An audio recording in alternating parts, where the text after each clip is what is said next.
This is one of the world's largest construction projects and also one of the most controversial.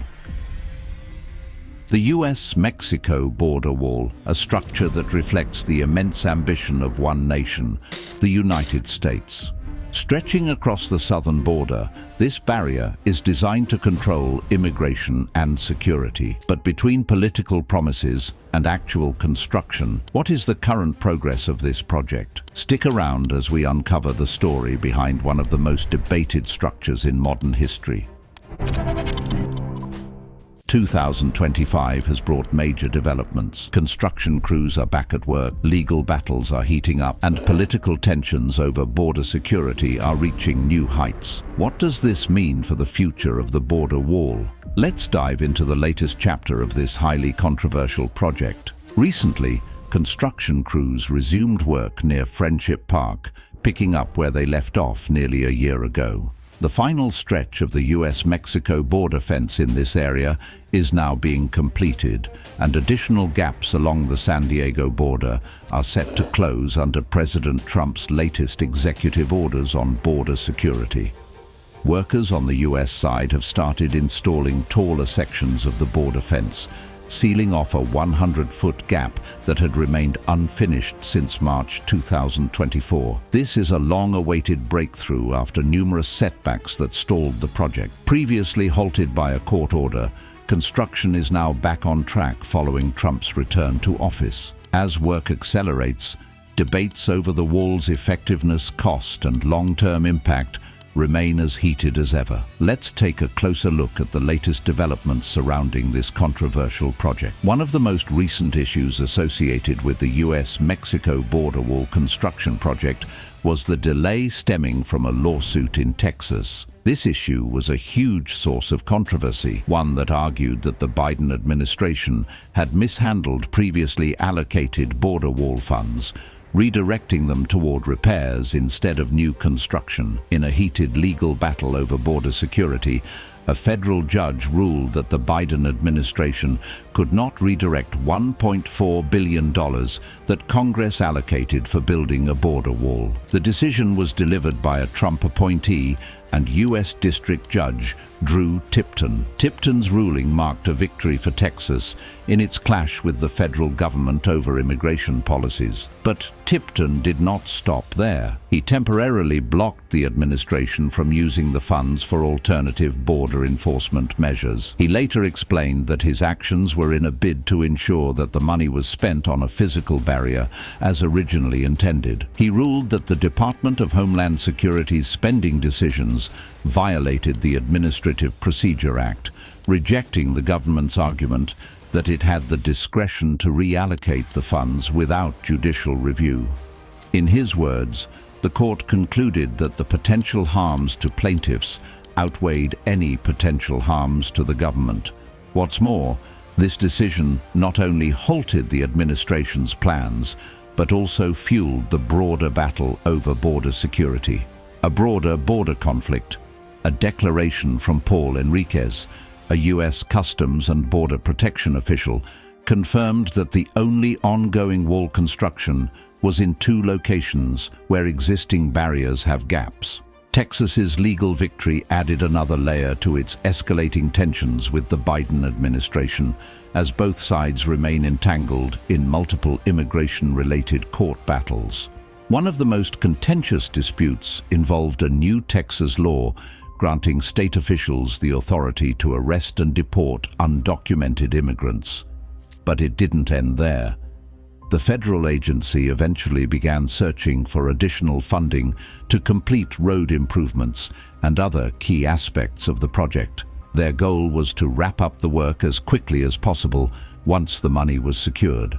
From being one of the most controversial projects in American politics to a focal point of ongoing national debate, the US-Mexico border wall has seen its share of obstacles and milestones. While its primary goal has always been to curb illegal immigration, its significance extends far beyond that. So, let's take a closer look at the key events that have led to its current state. Events leading to the current state of the border wall. The primary reason for the construction of the US-Mexico border wall was to reduce unauthorized crossings into the United States from Mexico. However, the motivations behind it extend beyond immigration alone and touch on broader issues of security, law enforcement, and national policy. For decades, the United States has grappled with illegal immigration, prompting the government to implement various measures to control the southern border. While many individuals enter the country legally through visas and work permits, a significant number have attempted to cross unlawfully. This raised concerns about border security, economic impact, and the strain on public resources. In response, physical barriers were introduced as part of a broader strategy to manage migration flows. But the idea of a border wall or fence is not a new one. During the 1990s, the US government began constructing barriers in high-traffic areas to slow illegal crossings. Over time, this network of obstructions expanded, taking the form of fences, steel bollards, and vehicle-blocking structures rather than a single continuous wall. Natural obstacles such as rivers and mountains served as deterrents in certain areas, while heavily trafficked regions received reinforced physical barriers. The goal was not just to prevent migration, but also to hinder smuggling operations, particularly the transportation of drugs and human trafficking networks. National security concerns also played a role in the push for stricter border control.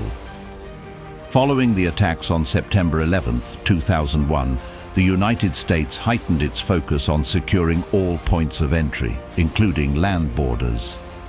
The fear that porous border regions could be exploited by criminal organizations or potential threats contributed to stronger enforcement measures, including increased surveillance and fortified fencing. Supporters of the border wall argued that such measures would help protect American citizens and reduce crime associated with illegal border crossings. Despite these efforts, the effectiveness of the border wall has always been a subject of debate. Some people claim that migrants and smugglers have continued to find ways around the wall, using tunnels, ladders, or alternative routes. Some people even argue that the wall is an expensive and largely symbolic measure that fails to address the root causes of migration, such as economic instability and violence in home countries. They suggest that comprehensive immigration reform, foreign aid, and better legal pathways would be more effective solutions. Yet, despite the criticism, the US government has not stopped making efforts towards completing the building. But there's a lot more to the US border than meets the eye. The US border is protected by both physical barriers and a virtual fence of sensors, cameras, and other surveillance tools that help border agents respond to suspected crossings. By 2011, the Department of Homeland Security had built 649 miles of barriers to strengthen security. During Donald Trump's first term, 438 miles of new primary barriers were added as part of what became known as the Trump Wall. However, this was far from his initial promise of a massive wall spanning the entire 1,954-mile border. Much of the border follows the Rio Grande, which stretches 1,255 miles, while the rest extends 699 miles across land. The Rio Grande forms a natural boundary between the two countries from the Gulf of Mexico to El Paso, Texas. Along this vast border, a mix of fencing and natural barriers attempt to regulate movement, particularly in high-traffic urban areas like San Diego, California, and El Paso, Texas. One of the most striking sections of the barrier is the steel fence separating Nogales, Arizona, from Nogales, Sonora. This fence, ranging in height from 18 to 27 feet, represents a physical division between two closely connected communities. However, the border extends far beyond these urban zones, cutting through remote and uninhabited regions where illegal crossings and drug trafficking have historically been a concern. Border security efforts have evolved over the years, influencing migration patterns. In 2010, 97% of all border apprehensions occurred along the southwest border. The total number of apprehensions saw a dramatic decline from 1.18 million in 2005 to 463,000 in 2010, its lowest level since 1972. A combination of economic shifts and increased border enforcement contributed to this trend. However, numbers fluctuated again in later years, with total apprehensions rising to 977,509 by 2019. Interestingly, despite the focus on the US-Mexico border, 80 of those apprehended in recent years have not been Mexican. The border remains a major crossing point for migrants from various countries, highlighting the global nature of migration. With stricter barriers in place, many migrants have been forced to seek alternative, more perilous routes. Regions without fencing, such as the Sonoran Desert and the Baboquivari Mountains in Arizona, have seen increased crossing attempts. These journeys require migrants to traverse up to 50 miles of unforgiving terrain just to reach the first road, which lies within the Tohono O'odham Indian Reservation. Over the years, as border security efforts continued to evolve, so too did the strategies of those attempting to cross. This ongoing challenge led to increased investments in physical barriers and surveillance measures along the US-Mexico border. Since as far back as 2005, several events have shaped the direction of border security policies and infrastructure. In that same, there were only 75 miles of fencing along the US-Mexico border, but not just that. Laredo Community College, which sits right by the border, had a 10-foot fence put up by the US Marine Corps. After the fence was built, reports of unauthorized crossings onto the campus went down. Meanwhile, in November 2005, Congressman Duncan Hunter from California had a much bigger idea. He proposed a plan to build a reinforced fence along the entire border, along with a 100-yard buffer zone on the US side. A month later, his amendment to the Border Protection, Anti-Terrorism, and Illegal Immigration Control Act passed in the House, but stalled in the Senate. His plan called for fencing along 698 miles of the 1954-mile border, far more than what existed at the time. Then in May 2006, the Senate introduced a new immigration bill, the Comprehensive Immigration Reform Act.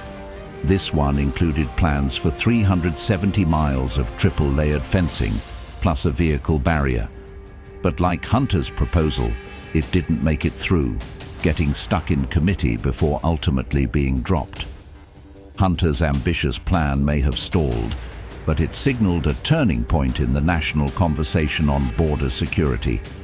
What followed was a series of legislative battles and shifting priorities, with each administration leaving its mark on the evolving border wall project. Under President George W. Bush, the debate over border security escalated, leading to one of the most significant policy shifts of the era: border security under Bush's administration. During President George W. Bush's time in office, border security became a major focus. One of the key measures was the Real ID Act, which he signed into law on May 11, 2005. Hidden within the bill, originally meant to fund the wars in Iraq and Afghanistan, was a provision giving the Secretary of Homeland Security the power to waive any legal requirements that might slow down the construction of border barriers and roads. This meant border security projects could move forward quickly, even if they bypassed environmental laws or other regulations. At that time, there were just 75 miles of fencing along the US-Mexico border. One small but notable project took place at Laredo Community College, which sits right by the border. In 2005, the US Marine Corps built a 10-foot fence around the campus, and reports of unauthorized crossings onto school grounds quickly dropped. Meanwhile, some lawmakers were pushing for a much bigger approach. On November 3, 2005, Congressman Duncan Hunter of California introduced a proposal to build a reinforced fence along the entire border with a 100-yard buffer zone on the US side. A month later, the House of Representatives approved an amendment to the Border Protection, Anti-Terrorism and Illegal Immigration Control Act, which included mandatory fencing along 698 miles of the 1,954-mile border. However, the bill didn't pass the Senate, stopping the plan in its tracks. Then, in May 2006, the Senate introduced the Comprehensive Immigration Reform Act, which called for 370 miles of triple-layered fencing and a vehicle barrier. But like many border security bills before it, this one never made it past committee and was ultimately abandoned. Border security under Obama's administration. During the Obama administration, the plan to expand the virtual border fence hit a major roadblock. On March 16, 2010, the Department of Homeland Security, DHS, announced it would stop further expansion beyond 2 pilot projects in Arizona. The main contractor, Boeing Corporation, had struggled with delays and cost overruns. Their original plan relied on police dispatching software, but it simply couldn't handle the flood of data coming from the border. Instead of continuing down that expensive path, the remaining $50 million in funding was redirected toward mobile surveillance equipment, sensors, and radios to help patrol agents monitor the border more effectively. By May 2011, President Barack Obama declared that the border wall was basically complete. Of the planned 652 miles of barriers, 649 miles had been built, 299 miles of vehicle barriers and 350 miles of pedestrian fencing.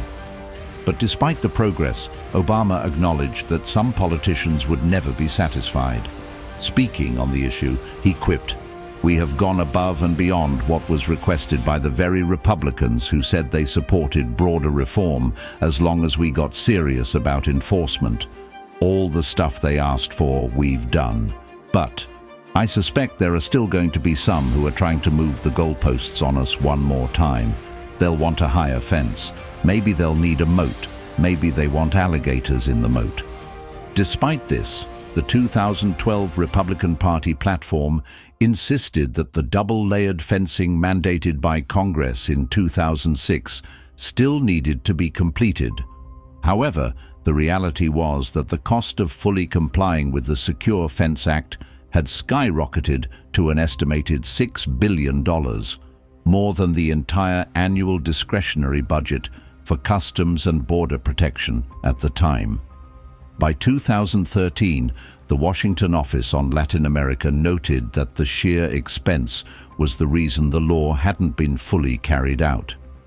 A few years later, in 2016, the Government Accountability Office confirmed that the border fence was completed by 2015. And by 2017, reports showed that Customs and Border Protection had not only installed the primary 654-mile fence, but also added extra layers, 37 miles of secondary fencing and 14 miles of tertiary fencing to reinforce key areas. The border wall debate, however, was far from over. In his first administration, President Trump made some major moves that would eventually change the trajectory of things. Border security under Trump's first administration. When Donald Trump ran for president in 2016, one of his biggest promises was to build a massive border wall and to make Mexico pay for it. But from the very beginning, that idea ran into resistance. Mexico's president at the time, Enrique Peña Nieto, flatly refused, making it clear his country wouldn't spend a dime on the project. Still, Trump pressed ahead. Just days after taking office, on January 25, 2017, he signed an executive order directing the government to start working on the wall. But while the order made it official, there was a big problem. There wasn't a budget in place, and without funding, construction couldn't begin. Getting money for the wall turned into a major battle. In March 2018, Congress approved $1.6 billion, but it was only enough to cover about 100 miles of new and replacement barriers, far less than Trump had hoped for.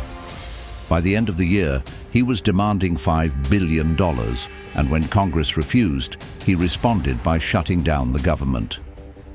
What followed was the longest government shutdown in U.S. history, lasting 35 days.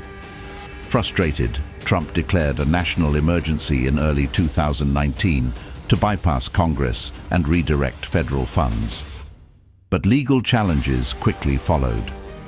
In May, a federal judge in California blocked the administration from using emergency funds for projects in El Paso and Yuma.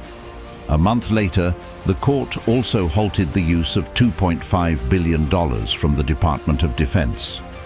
The legal battle went all the way to the Supreme Court, which in July 2019 ruled in Trump's favor, clearing the way for construction to move forward. Despite this win, the fight over funding continued.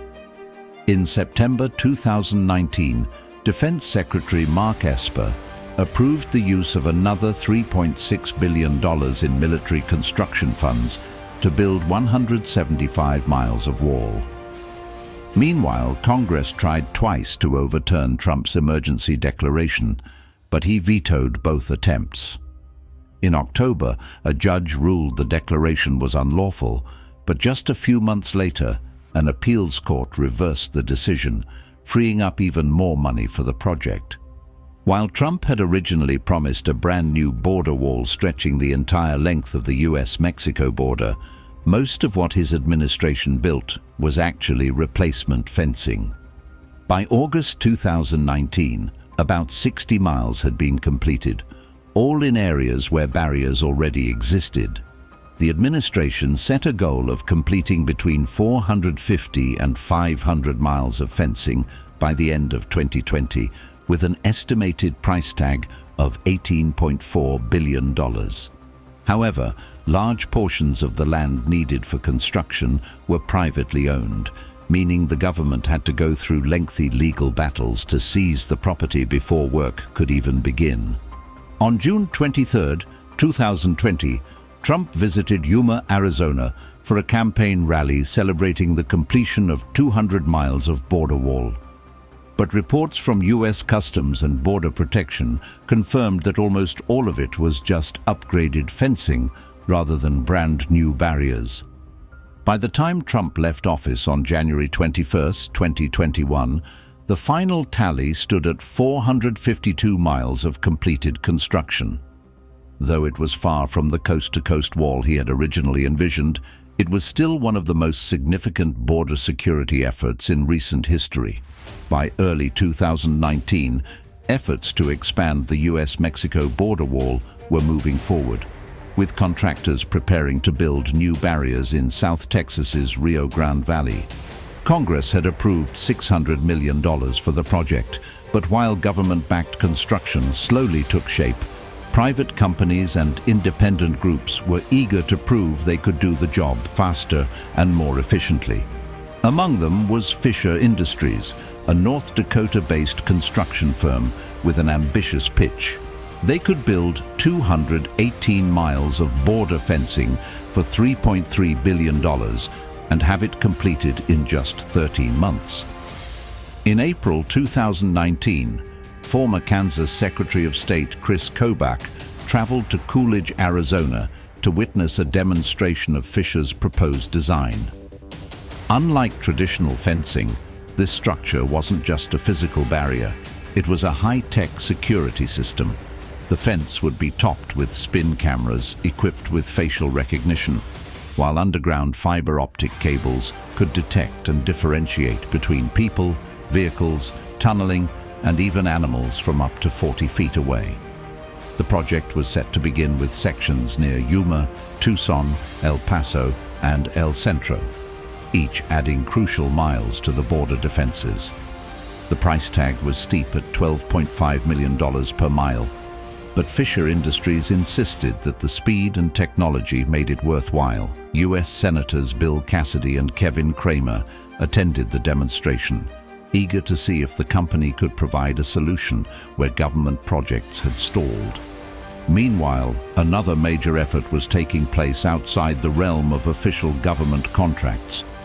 In 2018, a group called We Build the Wall launched a crowdfunding campaign, rallying private citizens to contribute money toward border construction on privately owned land.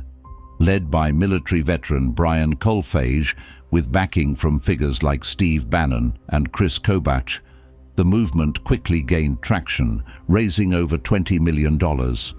Unlike government efforts, which often faced bureaucratic delays, this group promised quick action.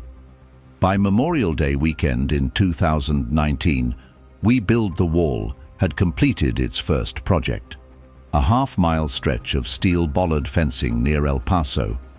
The project, which cost between $6 million and $8 million, was seen as proof that private citizens could step in where the government had struggled. Kolfage and his team announced plans to expand their efforts, targeting more private landowners in Texas and California who were willing to allow construction on their properties. However, not everyone welcomed these independent border projects. In December 2019, a judge in Hidalgo County, Texas, ordered We Build the Wall to halt construction, citing concerns that the barrier's proximity to the Rio Grande could increase flood risks. Conservation groups, including the National Butterfly Center, warned that the project could disrupt local ecosystems and damage surrounding land. But the legal battle was short-lived. In January 2020, a federal judge lifted the injunction, clearing the way for a 3-mile expansion along the river. As private contractors and citizen-led initiatives took matters into their own hands, the border wall debate grew even more complex. While government-backed projects faced endless delays due to funding disputes and legal challenges, independent efforts showed that construction could happen quickly. That's if the right people were willing to support it. But with high costs, environmental concerns, and legal battles still looming, the question remained, was this a glimpse into the future of border security or just a temporary experiment? Soon, Trump handed over the baton to President Biden, who changed the course of things. Border security under Biden's administration. On his very first day in office, President Joe Biden took swift action to halt the border wall construction that had been a signature project of his predecessor. With an executive order signed on January 20th, 2021, he ordered a pause on all building efforts, setting a deadline of January 27th for work to stop entirely.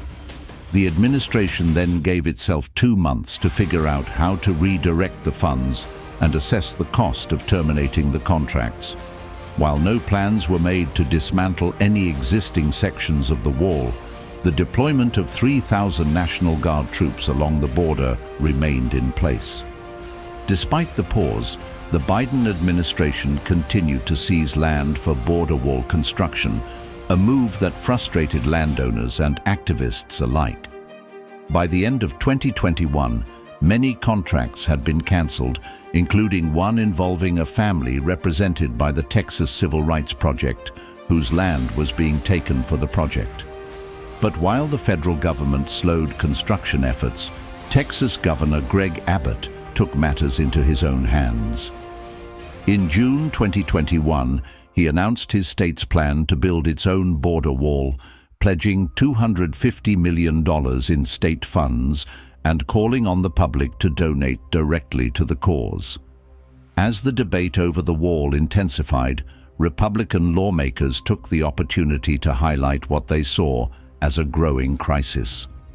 On June 29th, a delegation of 24 Republican House members visited a well-known crossing point where migrants from Central America were entering. The U.S. Representative Mary Miller accused the Biden administration of advertising and facilitating this invasion, while Representative Jim Banks praised Trump's border wall, blaming the halted construction for allowing thousands of migrants to cross unchecked.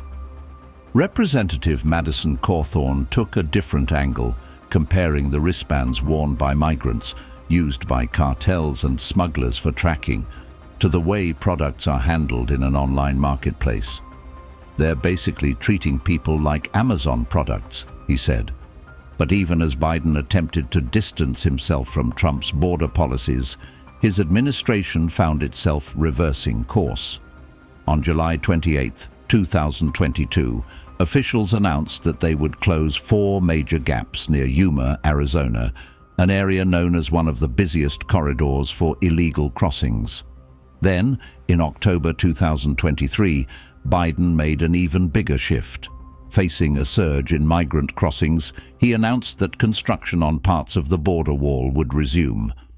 His administration insisted that the decision was out of their hands, arguing that the money for the project had been allocated during Trump's presidency in 2019, and Congress, controlled by Democrats at the time, had ignored Biden's request to rescind the funds.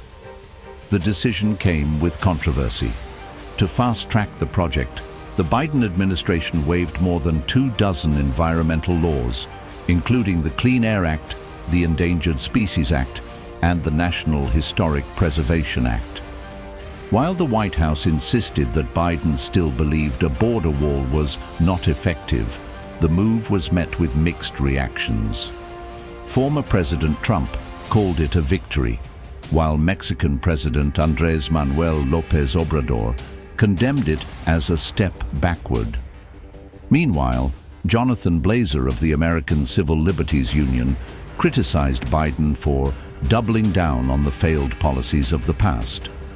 What had started as a firm rejection of Trump's border wall had now turned into a reluctant continuation of its construction.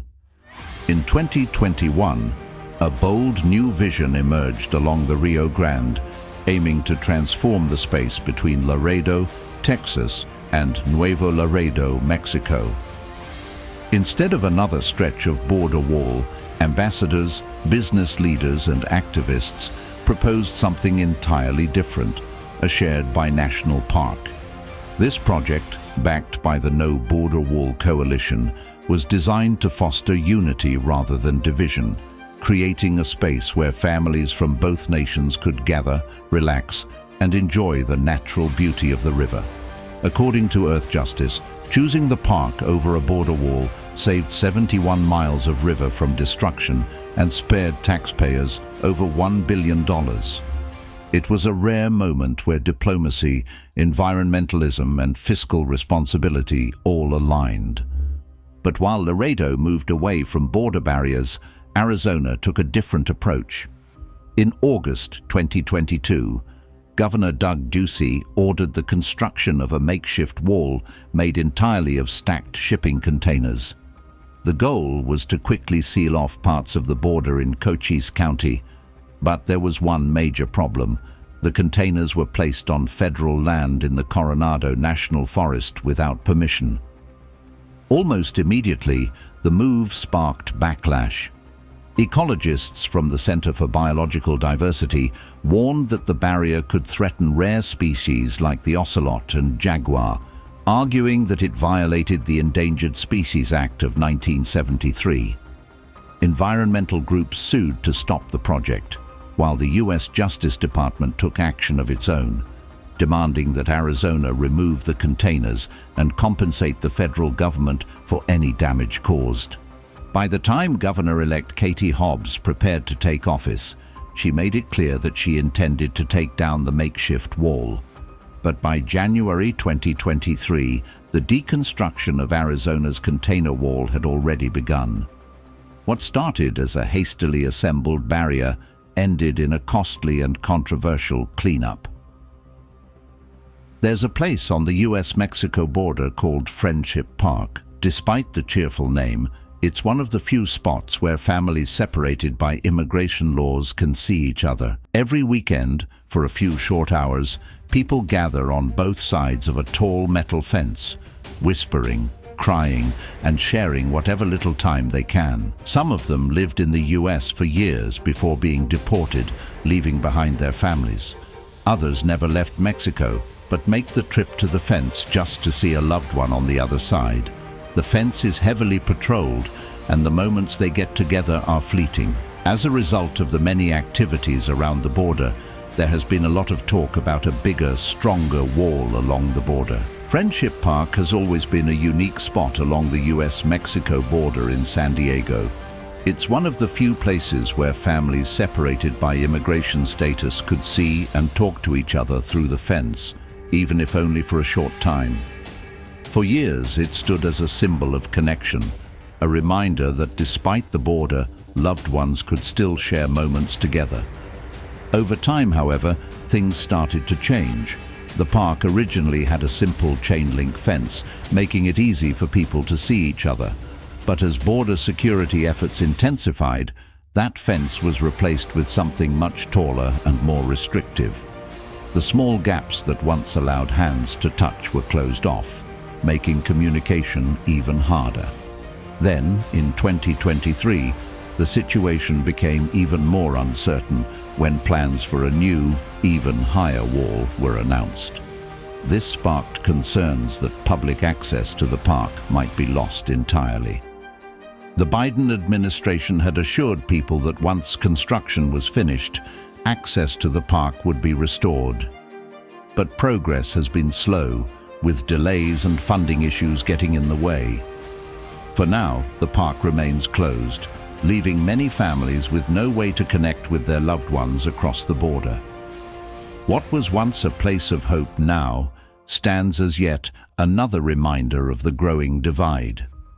Now, under Trump's renewed border security policies, construction in the area is back on track, but the future of Friendship Park remains uncertain.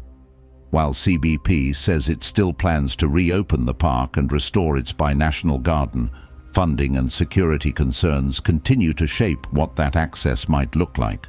While construction crews worked with heavy machinery recently, just steps away on the Mexican side, a small group of volunteers tended to a binational garden inside Friendship Park. Founded in 1971 by First Lady Pat Nixon, the park became a rare space where people could see their loved ones through the fence, sometimes only able to touch fingertips. But the US side of the park shut down during the pandemic and never reopened. When plans were announced in 2023 to replace the aging barriers with a taller wall, the Biden administration assured the public that access to Friendship Park would be restored once construction was finished. That promise is still on the table, though funding is once again a hurdle. CBP reiterated its commitment to reopening the park once it is deemed operationally safe and restoring the binational garden, which had to be relocated for the construction. The Friends of Friendship Park, an advocacy group, is waiting to see if Trump's administration will follow through. They haven't heard from the new officials yet, but remain hopeful. In a statement, they pointed out that key leaders in CBP, including former San Diego Border Patrol Chief Rodney Scott, are familiar with the site and might prioritize restoring public access.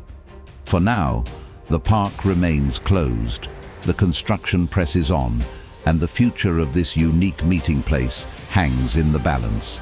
But things are getting more intense, and they're not about to slow down. But beyond Friendship Park, the border wall construction has been shaking up its surroundings beyond what anyone thought possible. The truth is, no matter how high or thick the wall is, people will still find a way to cross. Many undocumented immigrants don't even cross the border illegally.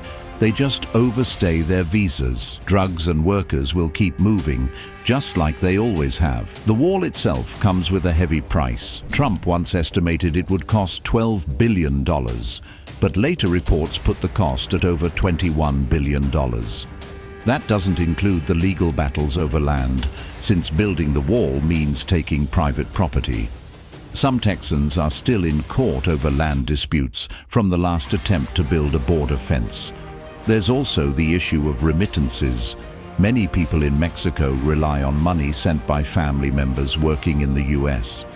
For some, it's the only way they can afford food, medicine, and education. Cutting off that income would hurt families and push more people toward migration instead of stopping it. It's easy to think of the US-Mexico border as a simple line that can be secured with a wall, but reality is far more complicated. The border isn't just about fences or politics. It's about families, livelihoods, and difficult choices. Walls may go up, but the realities of life won't change. For millions of families, remittances from the US are a lifeline. Every year, between $20 billion and $25 billion flows from migrant workers back to Mexico, funding food, healthcare, and education. That's about 3% of Mexico's GDP, making it the country's third largest source of foreign revenue after oil and tourism. Cutting off these funds wouldn't just hurt families. It would push more people toward migration, not less. But beyond remittances, there's the issue of smuggling.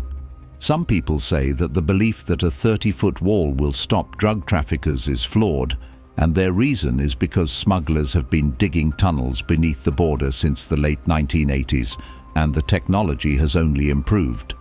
Some tunnels run over half a mile long, equipped with ventilation, lighting, and even elevators. Since 1990, authorities have discovered 224 tunnels, some as deep as 70 feet underground, far below the 6-foot foundation of most border barriers.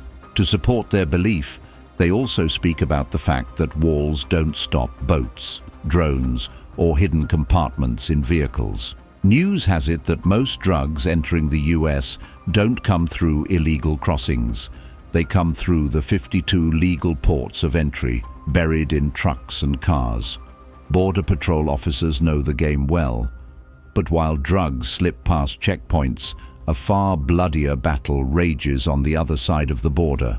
The ongoing drug war in Mexico.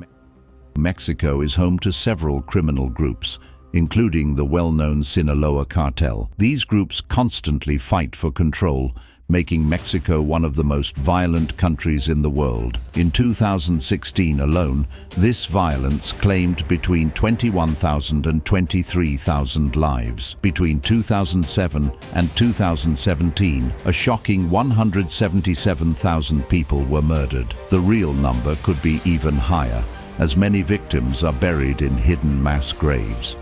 Border cities, especially those used for drug trafficking into the United States, have suffered the most. One example is Ciudad Juarez, located just across from El Paso, Texas. In 2011, the city was one of the most dangerous places in the world. The Sinaloa cartel and the Juarez cartel were fighting over smuggling routes, turning the city into a war zone. Residents would point to places where killings had happened just days or weeks before. Young people often get caught in the middle of this violence. Some organizations try to help young people escape gang life. Valeria, who runs an NGO, was working to give people like Juan a way out.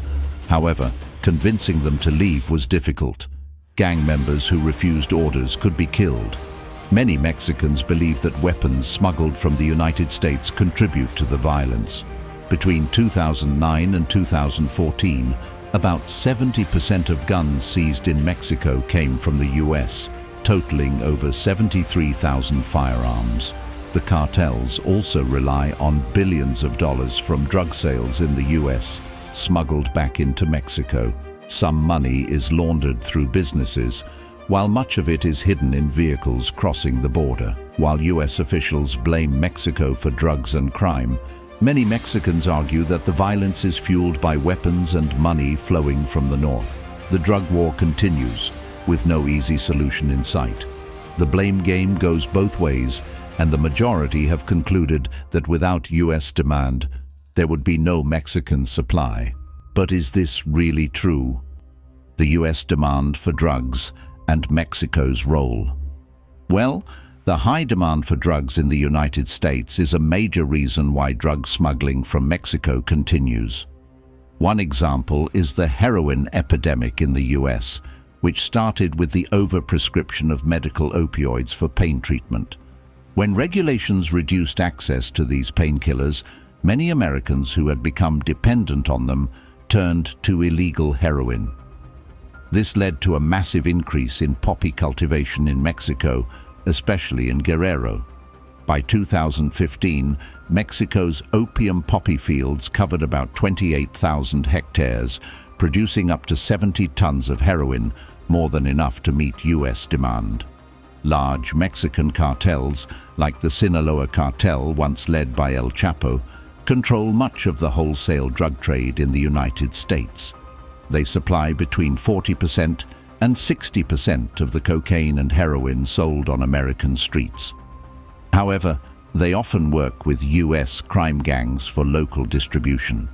Unlike in Mexico, where cartels engage in brutal violence, they operate more discreetly in the US due to stronger law enforcement. This is why drug-related violence in Mexico is much worse than in the United States. Both the George W. Bush and Obama administrations understood that drug trafficking was a shared problem.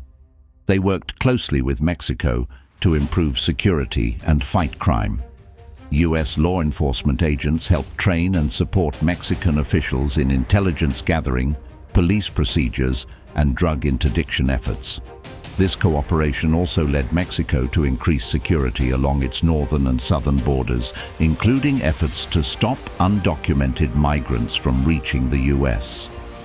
However, the Trump administration's hostile approach to Mexico put this progress at risk. If Mexico felt pressured over policies like building a border wall or changes to trade agreements, it could stop cooperating on border security or intelligence sharing. Strong collaboration with Mexico is far more valuable for US security than any physical barrier. But while border tensions grow, the real battle against crime happens in American cities. Crime, immigration, and law enforcement in the US. In 2014, the US recorded 14,249 murders, the lowest number since 1991. However, in 2015, the number increased to 15,696, mainly due to rising violence in Baltimore, Chicago, and Washington, D.C. These cities have shrinking populations, high poverty, unemployment, and strained police-community relations, which have contributed to the crime surge. While homicides fell in Baltimore and Washington in 2016, they continued to rise in Chicago. Despite concerns about immigration and crime, there is no evidence that undocumented immigrants are responsible for the increase in violence. Studies consistently show that foreign-born individuals commit fewer crimes than native-born Americans. In California, for instance, US-born men are incarcerated at a rate 2.5 times higher than foreign-born men. The Trump administration, however, has pushed for strict immigration enforcement, requiring local police to focus on undocumented workers. In Texas, Governor Greg Abbott signed a law punishing sanctuary cities, even though police chiefs in major cities like Houston, Dallas, and San Antonio opposed it. They warned that such laws would make communities less safe by discouraging immigrants from reporting crimes. Research shows that when people lose trust in law enforcement, crime goes unreported and homicides rise. Under Obama, immigration enforcement prioritized serious offenders. In 2016, 85% of deportations involved individuals caught near the border or those with criminal convictions. The Trump administration expanded deportation policies to include people who had been in the country for up to 2 years, even if they had no criminal record. It also revived a program allowing local police to check immigration status for minor offenses like jaywalking.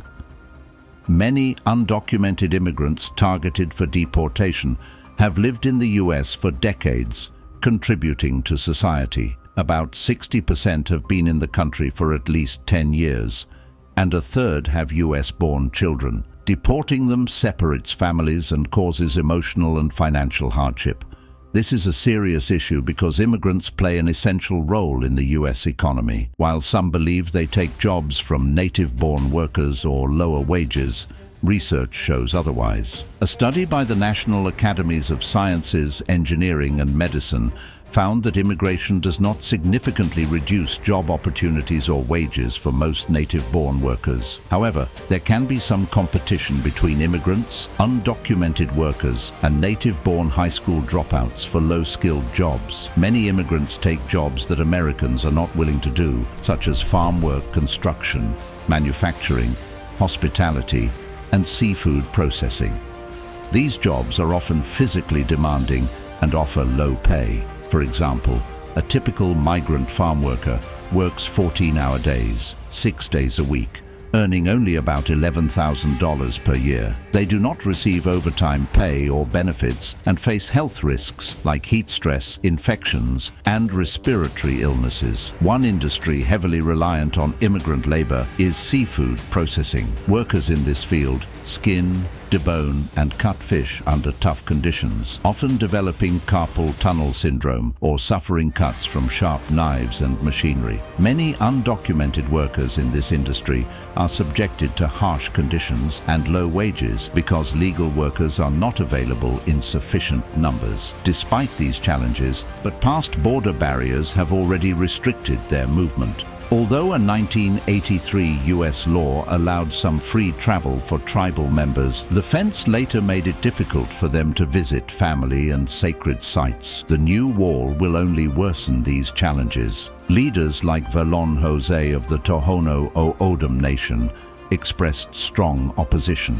Many tribe members fear losing access to their land, while others worry that weaker border enforcement in tribal areas will encourage drug smuggling, bringing danger to their communities. With everything around it, it's not just about politics and immigration. The wall is cutting through wildlife habitats, sacred lands, and even places meant for conservation. Some communities are feeling the impact too, and not in a good way. Let's break it down. One of the places really feeling the heat is the National Butterfly Center in Texas. This place is a paradise for butterflies, but the wall is threatening to split it in half. Imagine a protected sanctuary being bulldozed just like that. Back in 2017, workers even came in and started clearing land without permission. The center has been fighting back, but it's an uphill battle. If the construction continues, it's not just butterflies that will suffer. Other species relying on that habitat could disappear too.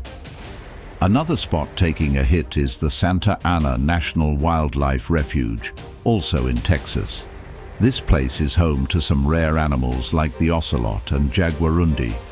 With the wall slicing through, their movement is being blocked and their habitat is shrinking. These animals already struggle to survive, and this just makes it worse. People have been warning about this for years, but it seems like the project is moving forward anyway. Then there's Organ Pipe Cactus National Monument in Arizona. The name alone tells you how special it is.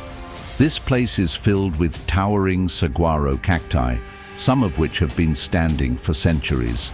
But guess what? Many of them have been cut down to make way for the wall, and if that wasn't bad enough, indigenous groups have raised alarms that sacred sites are being destroyed. These are places with deep historical and cultural significance, and now they're being wiped out like they never existed. Speaking of indigenous land, the Tohono O'odham Nation is also caught in the middle of this. Their ancestral land stretches across the US-Mexico border, and for centuries their people have moved freely across it for ceremonies, visits, and daily life. But with the wall going up, they're being blocked from accessing sacred sites and family members on the other side. It's causing serious disruptions to their traditions, and many of them are outraged at how little their voices are being heard in all this. Down in the lower Rio Grande Valley, things aren't looking great either. This area is packed with state parks and wildlife refuges, but now large chunks of land are being cut off. It's not just about the scenery. Many animals rely on these spaces to migrate and survive. Birdwatchers used to come from all over the world to see rare species, but as the wall carves up their habitats, the birds are disappearing. The region is slowly losing what made it special in the first place. And then there's the Sky Island region. which stretches across Arizona and New Mexico. This place is a biodiversity hotspot, home to animals like jaguars and ocelots. These species need large areas to roam and hunt, but the wall is blocking their movement. Scientists have spent years trying to create safe corridors for wildlife, but now all that work is being undone. If things keep going this way, some of these animals might not survive in the US much longer. At the end of the day, the border wall is affecting way more than just border security.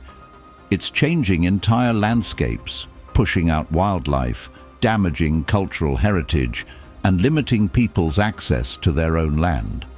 A lot of conservationists, indigenous groups, and local communities are still fighting to stop or slow down the destruction, but with construction still happening, the future of these places remains uncertain. But things are about to get even more intense. Now that Trump is at it again with border security, he's making it all about national security and immigration control.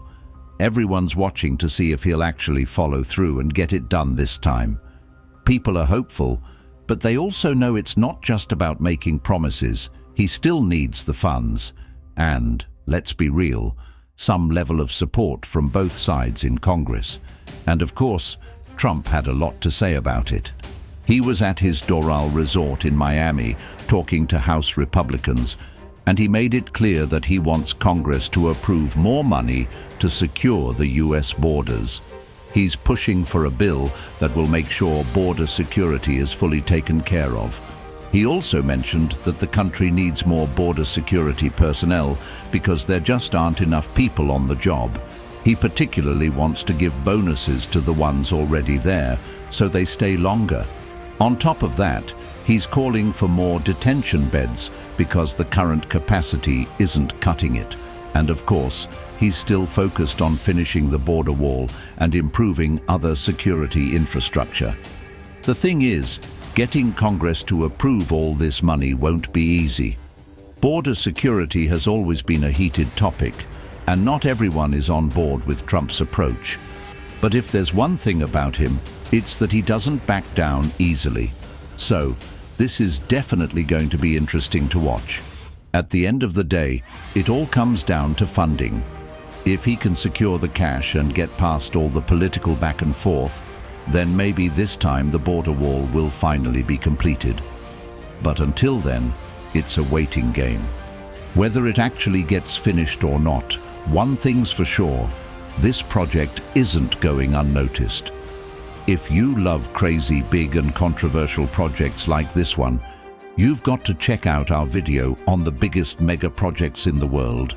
Some of them will blow your mind.